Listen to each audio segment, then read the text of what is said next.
इधर सचिन और सीमा हैदर पर कोर्ट ने फैसला सुनाया, उधर भारत की सेना ने तान दी पाकिस्तान पर मिसाइल। सीमा रिंद आखिर कैसे बनी सीमा हैदर? अजीत डोभाल ने खुद संभाला मोर्चा, मोदी कुछ बहुत बड़ा करने वाले हैं। इधर सीमा हैदर ने रोते हुए योगी आदित्यनाथ से लगाई गुहार, उधर मोदी ने जारी कर दिया आदेश, जिसका डर था वही हो गया। सीमा हैदर क्या सलमान खान की फिल्म एक था टाइगर की जोया की तरह अपने मिशन को अंजाम देने भारत आई थी? अगर सीमा हैदर जोया है तो फिर टाइगर अभी कहां छुपा हुआ है? 2022 में सलमान खान की एक फिल्म आई थी जिसका नाम था एक था टाइगर।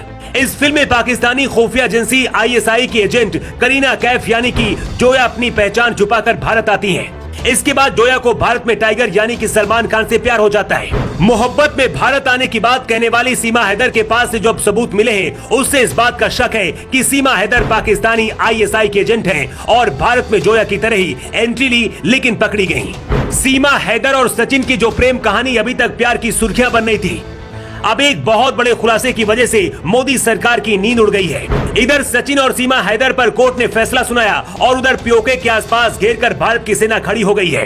अब सीमा हैदर ने रोते हुए योगी आदित्यनाथ से गुहार लगाई है और कहा कि बचा लीजिए बाबा, लेकिन अब लगता है वही होने वाला है जिसका डर था। सीमा हैदर के बारे में जैसी सच्चाई का पता चला, दिल्ली में हलचल बढ़ गई है। पीएम मोदी ने खुद कई बड़े अधिकारियों को फोन मिला दिया। IB, रॉ और खुफिया एजेंसियों ने एक साथ मोर्चा संभाल लिया है। खुद अजीत डोभाल इस पूरे मामले को देख रहे हैं और अमित शाह नजर बनाए हुए हैं। नोएडा के जिस रबूपुरा गांव में सचिन के साथ सीमा हैदर है, 24 घंटे नजर रखी जा रही है। सीधा ऊपर से ऑर्डर मिला है कि गांव से किसी भी हालत में सीमा बाहर न निकलने पाए। सीमा हैदर का असली नाम सीमा रिंद है। सीमा रिंद की शादी भारत आने से पहले गुलाम हैदर से हुई थी, जिनसे 4 बच्चे हुए। लेकिन सीमा का कहना है कि शादी के बाद भी उनके बीच प्यार नहीं था, सिर्फ मारपीट और नफरत भरा रिश्ता था। सीमा और सचिन की इस लव स्टोरी से पति गुलाम हैदर अनजान था। उसे कानों कान खबर नहीं थी कि उसकी पत्नी हिंदुस्तानी के प्यार में है और वो देश छोड़ रही है। गुलाम हैदर सऊदी अरब कमाने गया था। इस प्रेम कहानी ने जब सरहदें लांघी और हिंदुस्तानी पाकिस्तानी मीडिया में खबरें आई, तब उसे पता चला कि सीमा तो अब भारत पहुंच गई है।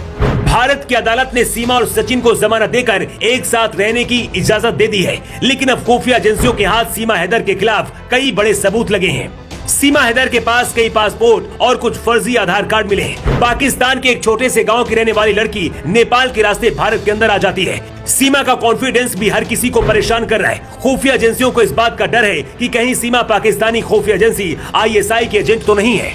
सीमा हैदर ने यूपी के मुख्यमंत्री योगी आदित्यनाथ से भी भावुक होकर एक अपील की है और कहा है कि मैं जिंदगी भर भारत की रहना चाहती हूँ, इसलिए हमारी और सचिन दोनों की शादी करा दी जाए। लेकिन ये इतना आसान नहीं होगा। जब तक कोर्ट अपना फाइनल फैसला नहीं सुना देता है, तब तक ये शादी आसानी से नहीं होगी।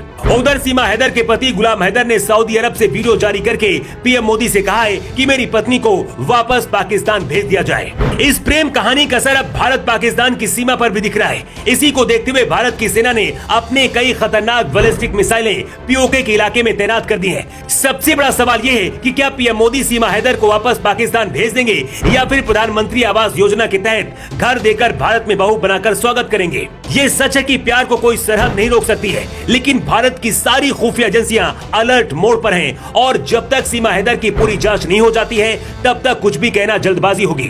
लेकिन एक बात तो तय है कि अगर सीमा हैदर भारत की बहू बनती है तो फिर पाकिस्तान की और भी हजारों लड़कियां हिंदुस्तानियों के साथ रहने के लिए भारत आ सकती हैं, क्योंकि सीमा हैदर का कहना है कि पाकिस्तान में लड़कियों को जीने की आजादी नहीं है। वैसे आपको क्या लगता है, क्या सीमा हैदर को वापस पाकिस्तान भेज देना चाहिए या फिर हिंदुस्तान की बहू बनाकर सचिन और सीमा की धूमधाम से शादी करा देनी चाहिए? आपकी राय क्या है? कमेंट बॉक्स पर लिखकर जरूर बताएं।